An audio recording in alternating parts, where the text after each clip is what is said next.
Hola from Roatan. It's Gene the Dive Whisperer and Kevin, my dive buddy.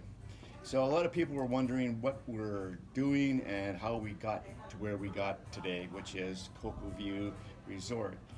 We started by, first of all, not trying to do this all by ourselves. We got a couple of travel agents to give us a hand, and we had people like Flying Sea and Roatan Charters to help us out. They're the ones who are taking care of the changes which are happening all the time, and still we're in that process.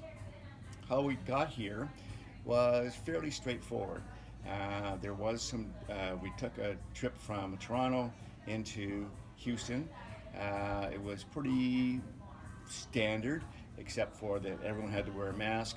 There was a lot of spacing, but there was also a lot of room.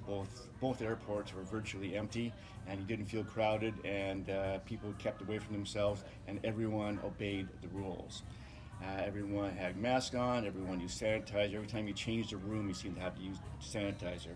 For the first time in my life, I actually had more alcohol on my outside than in my inside. Once we got to Houston, a 3 hour layover, and we headed off to San Pedro de Sula, and where we overnighted.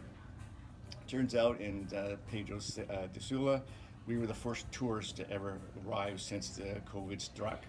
And quite a bit of fanfare from our driver, who was very excited, his first job in 6 months.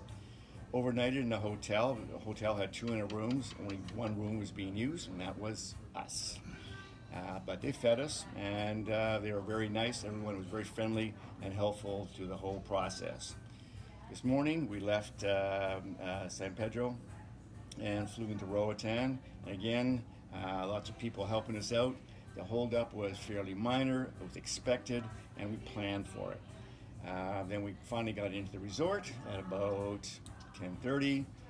About 11 o'clock, we were already underwater and did our first dive. And it was warm, calm, you'll see that in a minute. And our day got off to a great and start, and we got a great finish. It's Jim the Dive Whisperer. We'll talk to you later.